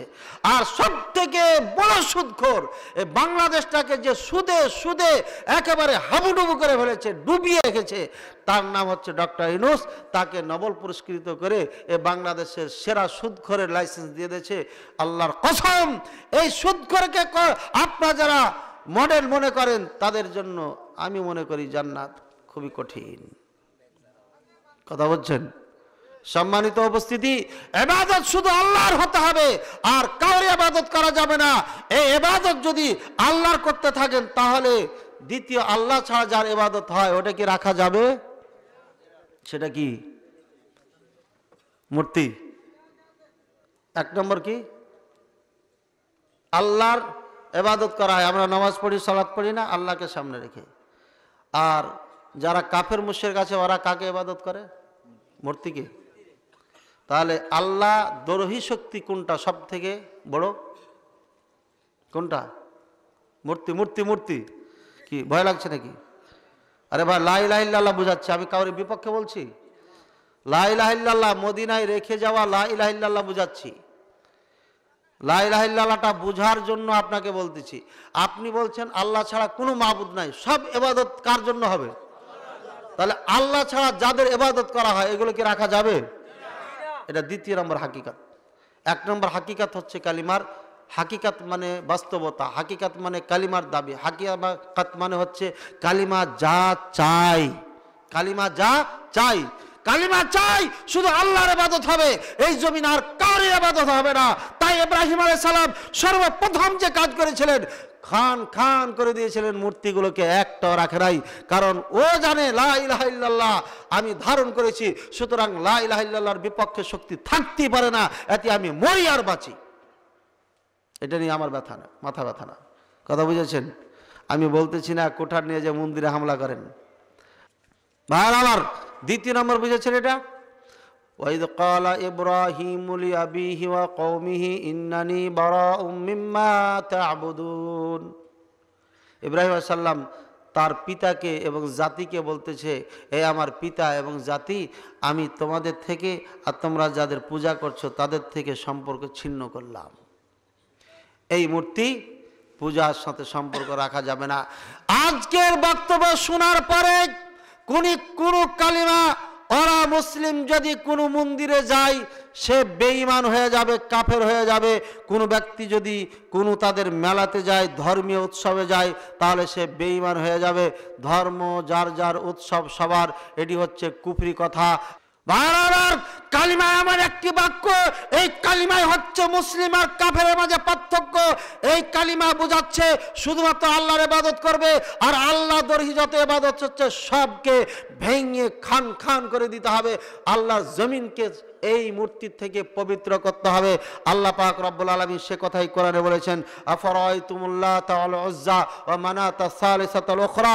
তোমরা কি দেখো নাই ওই লাত মানাত উজ্জা, এই তিনটি নেক মানুষের কবরকে মাজার বানিয়ে এরা পূজা করতেছে। এই খালেদ এদিকে আসো, যাও তুমি উজ্জাকে ধ্বংস করে আসো। ওমর তুমি যাও, আলী তুমি যাও, ধ্বংস করে আসো। তিনটাকে রাখা যাবে না, কারণ এটা হচ্ছে কালিমার বিপক্ষে শক্তি। তিনটাকে ভেঙে মাটির সাথে মিশিয়ে দিয়েছে। আর এ কাজই করেছিল নূহ আলাইহিস সালামের জাতিরা। ওয়াকালু লা তাযারুন্না আলিহাতাকুম ওয়াদ্দা ওয়ালা সুআ ওয়ালা ইয়াগুসা ওয়া ইয়াউকা ওয়া নাসরা। তাদের মানুষেরা বলতো, সমাজের মানুষেরা সমাজের মানুষদেরকে বলতো, এই সাধারণ জনগণ শুনো, নূর যেদিকে ডাকছে এক আল্লাহর দিকে ডাকছে, খবরদার সেদিকে যায় না, তোমাদের 5 আল্লাহকে ছাড়িও না। ওয়াদ্দামওয়ালা সোয়ামওয়ালা ইয়াকুত ওয়া ইয়াউকা ওয়া নাসরা। এই 5টি নেক মানুষ ছিল, তাদের দরবারকে মাজারকে কবরকে পাকা করে মাজার বানিয়ে তারা সেখানে পূজা করত। আল্লাহ পাক রব্বুল আলামিন সেটাকে ভেঙে ফেলার জন্য বলেছেন, এই কবর ভিত্তিক যাহা কিছু হচ্ছে বাংলাদেশ ভারত পাকিস্তানে, এটা কালিমা বিরোধী শক্তি। আজকের পর থেকে শুনে নেন, যার ক্ষমতায় যার আওতাধীনে এই কবর পূজা চলছে, আজকের পর থেকে যদি 1 মিনিটের মধ্যে আপনি ওটা খতম না করেন, আপনার ক্ষমতা থাকা সত্ত্বেও আপনি অরিজিনাল মুশরিক, চিরকাল জাহান্নামী, কোনোদিন জান্নাতে যেতে পারবেন না। ইবাদত শুধু আল্লাহর জন্য হবে। গরু জবাই করা আল্লাহর ইবাদত। এই গরু জবাই যদি মাজারে করেন, অরিজিনাল মুশরিক, চিরকাল জাহান্নামী, কোনোদিন জান্নাতে যেতে পারবেন না। মান্নত মানা ইবাদত, এই ইবাদত যদি আপনি ওই মান্নত কবরে মানেন, তাহলে আপনি চিরকাল জাহান্নামী, কোনোদিন জান্নাতে যেতে পারবেন না। কবরে মোমবাতি দিলে পারে অরিজিনাল মুশরিক, চিরকাল জাহান্নামী, কোনোদিন জান্নাতে যেতে পারবেন না। কবরে মোমবাতি দিলে অরিজিনাল মুশরিক, চিরকাল জাহান্নামী, কোনোদিন জান্নাতে যেতে পারবেন না। কবরে চাদর দিলে অরিজিনাল মুশরিক, চিরকাল জাহান্নামী, কোনোদিন জান্নাতে যেতে পারবেন না। কবরে সিজদা করলে অরিজিনাল মুশরিক, চিরকাল জাহান্নামী, কোনোদিন জান্নাতে যেতে পারবেন না। কবরবাসীর কাছে হাত তুলে কিছু চাইলে অরিজিনাল মুশরিক, চিরকাল জাহান্নামী, কোনোদিন জান্নাতে যেতে পারবেন না। কবরবাসীর কাছে যাইয়া মুরগি জবাই করলে পারে চিরকাল জাহান্নামী, কোনোদিন জান্নাতে যেতে পারবেন না। কবরবাসীর কাছ থেকে কিছু পাওয়ার আশা করলে অরিজিনাল মুশরিক, চিরকাল জাহান্নামী, কোনোদিন জান্নাতে যেতে পারবেন না। কবরবাসীকে সম্মান না করলে আমার ক্ষতি হতে পারে। এই কবরবাসীর পাশে দিয়ে যাচ্ছি, গাড়ির হজের হরেন দেওয়া যাবে না, হরেন দিলে পারে আমার ক্ষতি হতে পারে, কবরবাসী নারাজ হয়ে যেতে পারে। এমন চিন্তা চেতনা, এমন বিশ্বাস যারা ধারণ করে, তারা অরিজিনাল মুশরিক, চিরকাল জাহান্নামী, কোনোদিন জান্নাতে যেতে পারবেন না। মাজারের পাশে দিয়ে গেলে কিছু দান করতে হবে, দান না করে পারে বিপদ হতে পারে, এমন বিশ্বাসী অরিজিনাল মুশরিক, চিরকাল জাহান্নামী, কোনোদিন জান্নাতে যেতে পারবেন না। কবরে ভিত্তিক যাহা কিছু ঘটে, যাহা কিছু করেন, এগুলো সব কিছু শিরক, এগুলো সমর্থনকারী অরিজিনাল মুশরিক, চিরকাল জাহান্নামী, কোনোদিন জান্নাতে যেতে পারবেন না। সম্মানিত উপস্থিতি, আল্লাহ পাক রব্বুল আলামিন বলেন, ইত্তাখাযু আহবারহুম ওয়া রুহবানাহুম আরবাবা মিন দুনিল্লাহ। এই ইহুদি খ্রিস্টানের মানুষেরা তাদের আলেম ওলামাদেরকে মাবুদ হিসাবে গ্রহণ করেছিলেন। তামিম দারি রাদিয়াল্লাহু তাআলা আনহু বলছেন, এটা কেমন কথা হলো ইয়া রাসূলুল্লাহ সাল্লাল্লাহু আলাইহি ওয়াসাল্লাম? আমাদের সমাজে তো এমনটি ছিল না, তারা তো আলেম ওলামাদের পূজা করতো না। তারা বলতো আলেম ওলামা যা কিছু করতো, বলতেন ভালো কথা, তারা গ্রহণ করতেন, মাবুদ হিসাবে তারা গ্রহণ করে নাই। নবী করিম সাল্লাল্লাহু আলাইহি ওয়াসাল্লাম ব্যাখ্যা করে বোঝাচ্ছেন, ভালো করে শুনুন, আপনার সাথে ওই ইহুদি খ্রিস্টানদের জনগণের সাথে কেমন মিল। বলছেন, এই তামিমদারি, যখন তাদের আলেমারা কোনো হালাল জিনিসকে হারাম ফতোয়া দিত, ওটা কি জনগণ মেনে নিত না? বলতে হ্যাঁ মেনে নিত। বলছে এটাই হচ্ছে আলেমকে মাবুদ হিসাবে মেনে নেওয়া। কোন হারাম জিনিসকে যদি হালাল বলে ফতোয়া দিত, ওই জাতিরা সেটাকে গ্রহণ করতো কিনা, না দেখে না বুঝে অন্ধভাবে তাদের কথা মেনে নিত কিনা? বলছে হ্যাঁ মেনে নিত। বলছে এটাই হচ্ছে আলেমদেরকে পূজা করা, আলেমদেরকে মাবুদ হিসাবে মেনে নেওয়া। সম্মানিত উপস্থিতি, আজকে এদেশের আলেমেরা আপনাকে বলেছে জর্দা হালাল, নিজে খায় আপনিও খান হালাল মনে করে। আজকের বক্তব্যের পরে জর্দাকে যারা হালাল মনে করে খান, তারা অরিজিনাল কাফের হইয়া যাইবেন, চিরকাল জাহান্নামী হবেন, কোনোদিন জান্নাতে যেতে পারবেন না। আবারও বলছি, জর্দা, গুল, তাম্বাককে হালাল বলে যারা ফতোয়া দিয়েছেন, হালাল মনে করে আজকের ফতোয়ার পরে যারা খাবেন, অরিজিনাল কাফের হইয়া যাইবেন, চিরকাল জাহান্নামী, কোনোদিন জান্নাতে যেতে পারবেন না। সম্মানিত উপস্থিতি, হারামকে যদি কেউ হারাম মনে না করে, হালালকে যদি কেউ হারাম মনে করে, সেই ব্যক্তি কাফের হইয়া যায়, মুসলমান থাকে না। আজকে জর্দার মতো স্পষ্ট হারাম একটা বস্তুকে কিভাবে হালাল মনে করে খাচ্ছেন? একজন জর্দাখোর ইমাম যদি ইমামতি করতে পারে, ইয়াবা আর গাঁজাখোর ইমামও ইমামতি করতে পারবে। একজন গুলখোর, তাম্বাখোর, জর্দাখোর ইমাম যদি ইমামতি করতে পারে, তাহলে পারে একজন হিরোইনখোর ইমামও ইমামতি করতে পারবে। একজন ইমাম যদি জর্দা খেয়ে ইমামতি করতে পারে, তাহলে পারে আপনার একজন গাঁজা খাওয়া, মদ খাওয়া ইমামও ইমামতি করতে পারবে। কারণ দুইজনের মাঝে এক চুল পরিমাণ কোনো পার্থক্য নাই। সম্মানিত উপস্থিতি, মৌলভী সাহেব খায় হালাল বলে ফতোয়া দিয়েছে, তাই আপনিও হালাল মনে করছেন। আমি যখন মদিনার এলেম নিয়ে এসে হারাম ফতোয়া দিচ্ছি, আপনি বলছেন যে ওরা লামাঝহাবি। কবরে যাইয়ে আপনার মাযহাব ছুটাবে, কবরে বলবে তোমার রব কে ছিল, কবরে বলবে তোমার নবী কে ছিল, কবরে বলবে তোমার ধর্ম কি ছিল, মাযহাব কি ছিল। সেদিন কি আপনি বলবেন মালিকি, হাম্বলি, শাফি, মালিক, হানাফি, না কি বলবেন? ইসলাম। যার মাযহাব আছে ইসলাম, সে কি লামাযহাবি হতে পারে? কেমনে আপনি লামাযহাবি বলে গলাবাজি করছেন? একটু আল্লাহকে ভয় করুন। সম্মানিত উপস্থিতি, কালিমার হাকিকত দুইটা বললাম, একমাত্র আল্লাহর ইবাদত হবে। 2 নম্বর হচ্ছে আল্লাহ ছাড়া যার ইবাদত আছে সব কিছু খান খান করে নিশ্চিহ্ন করে দিতে হবে। আর সেটি হচ্ছে দুইটি আপনাদেরকে দেখিয়ে দিলাম। মুসলমান সমাজে কবর নিয়ে যাহা কিছু হচ্ছে এগুলো সব আল্লাহ দরি শক্তি। যতদিন যে জমিনে থাকবে ওই জমিনে আল্লাহর গজব আযাব আসতেই থাকবে, এতে কোনো সন্দেহ নাই। 3 নম্বর হাকিকত হচ্ছে আপনি যখন আল্লাহর ইবাদতকে মেনে নিয়েছেন আর অন্যগুলোকে অ্যাভয়েড করেছেন, আল্লাহর দৈহি শক্তিকে, তখন আপনার জীবন যাপন এগুলো পরিচালনা কার বিধিবিধান অনুযায়ী হবে? এই জন্য বলছেন ওয়ামাল্লাম ইয়াহকুম বিমা আনজালাল্লাহ ফাউলাইকা হুমুল ফাসিকুন ফাউলাইকা হুমুল যালিমুন ফাউলাইকা হুমুল কাফিরুন। যারা আল্লাহর বিধিবিধান অনুযায়ী নিজকে পরিচালনা করবে না, ফ্যামিলিকে করবে না, মাহফিল পরিচালনা করবে না, মাদ্রাসা করবে না, মসজিদ করবে না, ফ্যামিলি করবে না, সমাজ করবে না, রাষ্ট্র করবে না, আল্লাহ বলছেন এরা ফাসিক 1 নম্বর। 2 নম্বর, তারপরে সেকেন্ড ক্লাস যারা হবে তারা হবে জালেম, তারপরে ফার্স্ট ক্লাস যারা হবে তারা কাফের। কথা বুঝছেন? কোরআন আয়াত দিয়ে বললাম, 3টে আয়াতে তর্জমা করে দিলাম। কথা বুঝছেন?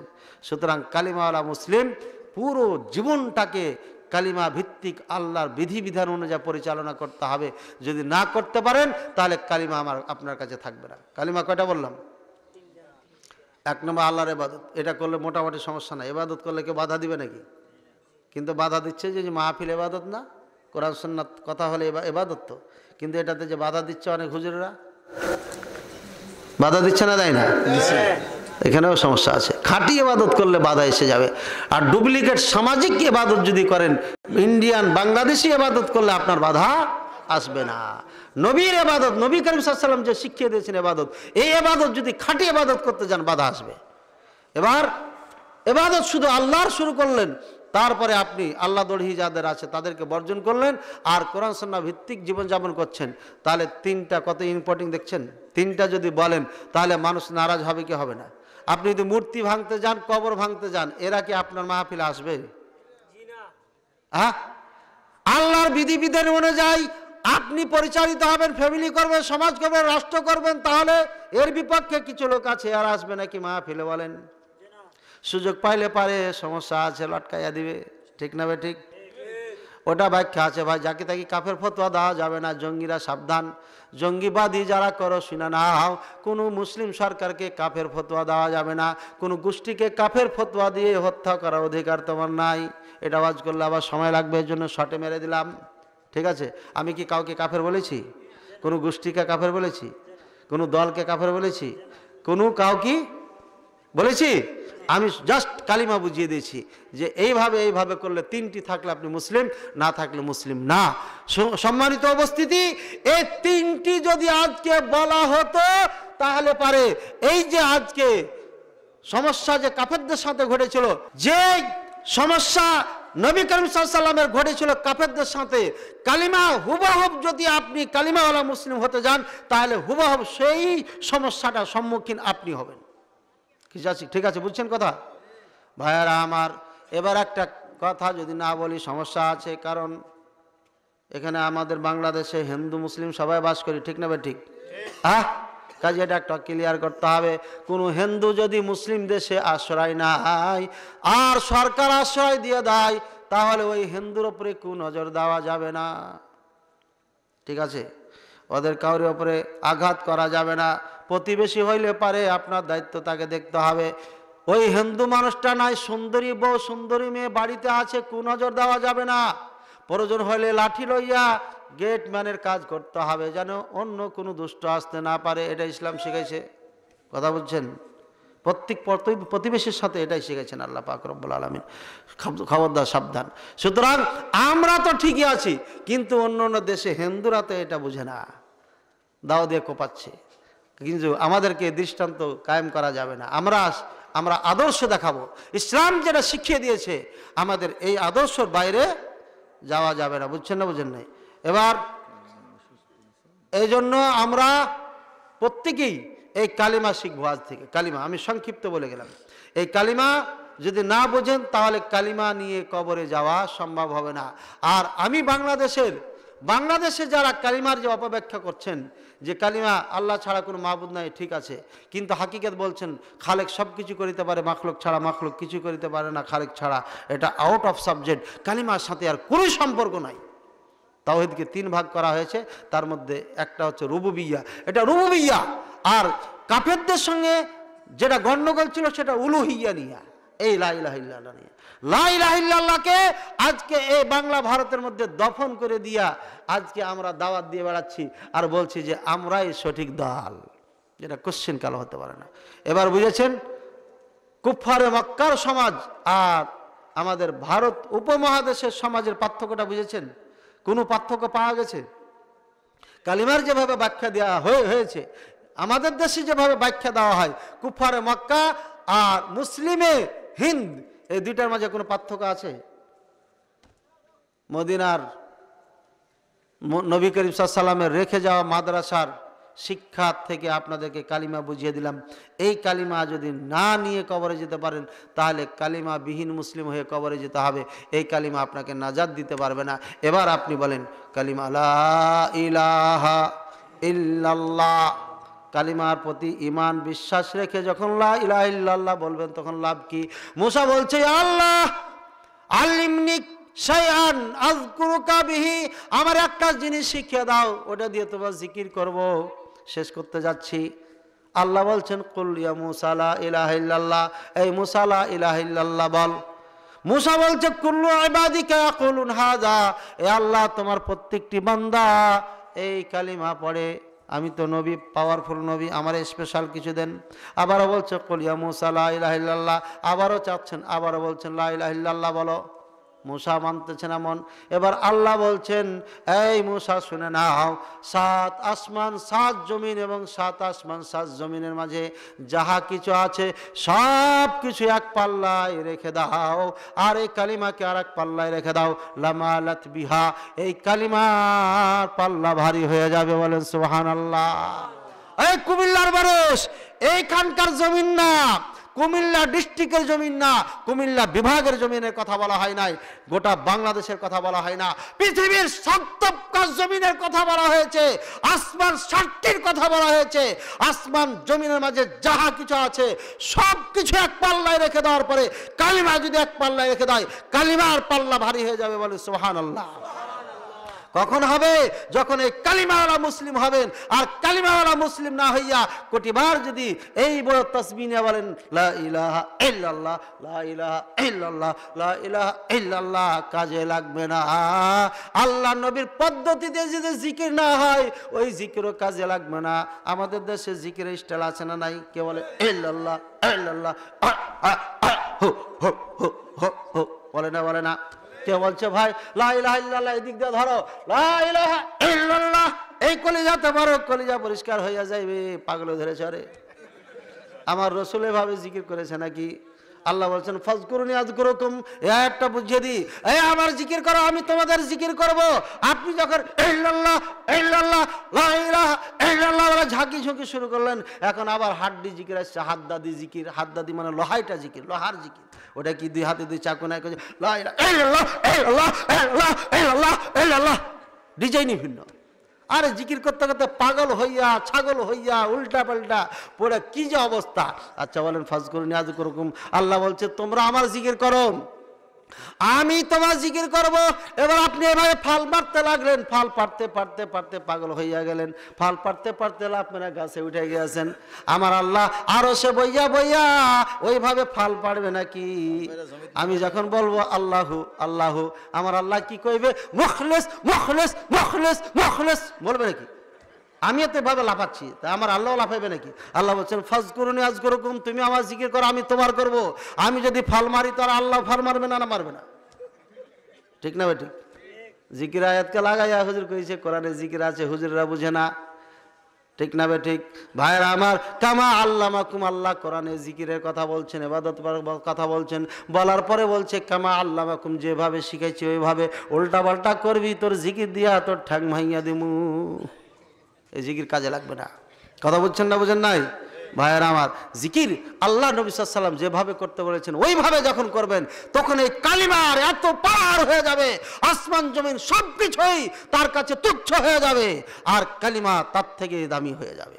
এই কালিমাই নবী করিম সাল্লাল্লাহু আলাইহি ওয়াসাল্লাম বলছেন, মান ক্বালা লা ইলাহা ইল্লাল্লাহ তুফলিহু, এই কালিমা যদি পড়ো রে বান্দা, উম্মতরা আমার, তাহলে তুমি সফল হইয়া যাইবে। আর এই কালিমার অপব্যাখ্যা করা কাফের মুশরিকদের সঙ্গে সবকে একাকার করে দিয়েছেন। এই কালিমা আপনার কোনো কাজে লাগবে না ভাই। মাখলুক সব কিছু করে না, মাখলুক কিছুই করিতে পারে না খালেক ছাড়া, খালেক সব কিছু করিতে পারে মাখলুক ছাড়া। এটা দাওয়াত হচ্ছে ধর্ম নিরপেক্ষতার দাওয়াত। এই দাওয়াত দিলে পারে কাফের খুশি, এই দাওয়াত দিলে ইহুদি খুশি, এই দাওয়াত দিলে খ্রিস্টান খুশি, এই দাওয়াত দিলে লাড়কা বোনের বৌদ্ধ খুশি, যারা মুসলমানকে জবাই করছে।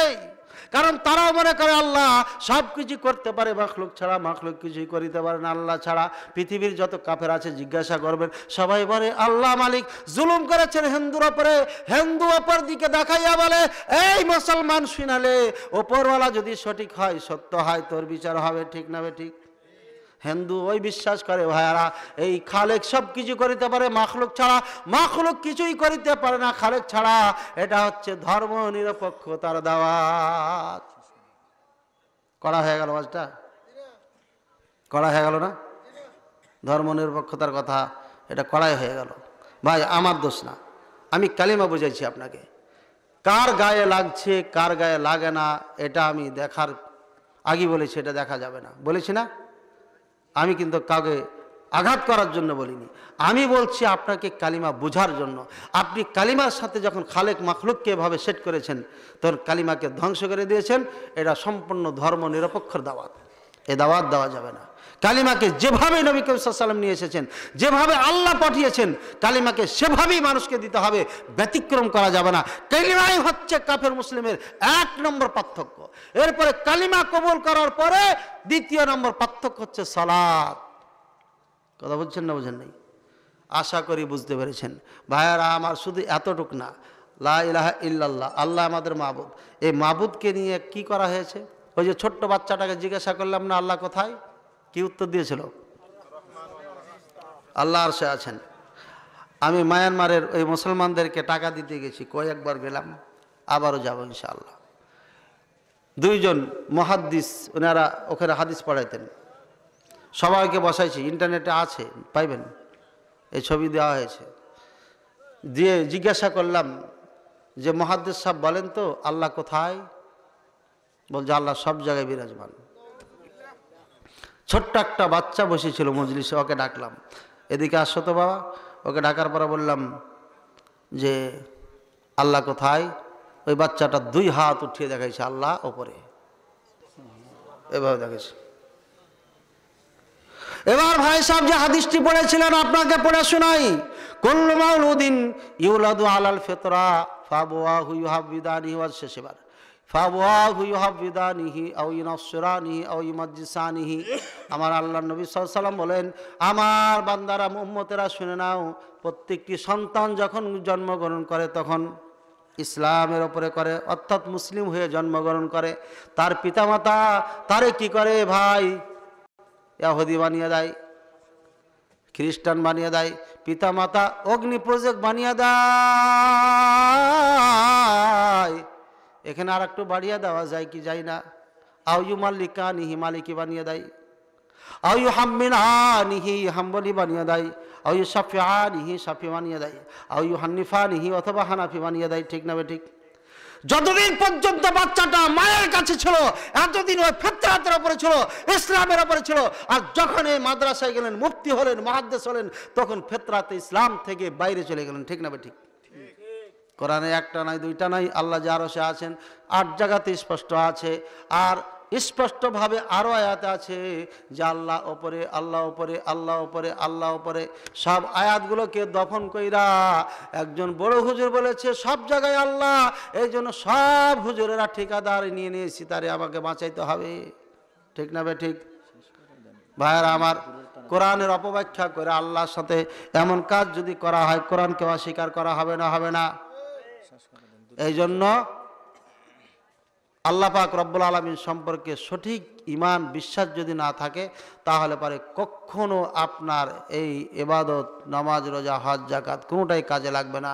এই জন্য বলবো কালিমা ঠিক করেন, আল্লাহর প্রতি সুধারণা এবং যেভাবে কোরআন সুন্নাতে আছে সেভাবেই বিশ্বাস আনুন, এবং নবী করিম সাল্লাল্লাহু আলাইহি ওয়াসাল্লাম সম্পর্কে কোরআন সুন্নাহ যেভাবে আছে সেভাবেই আনুন।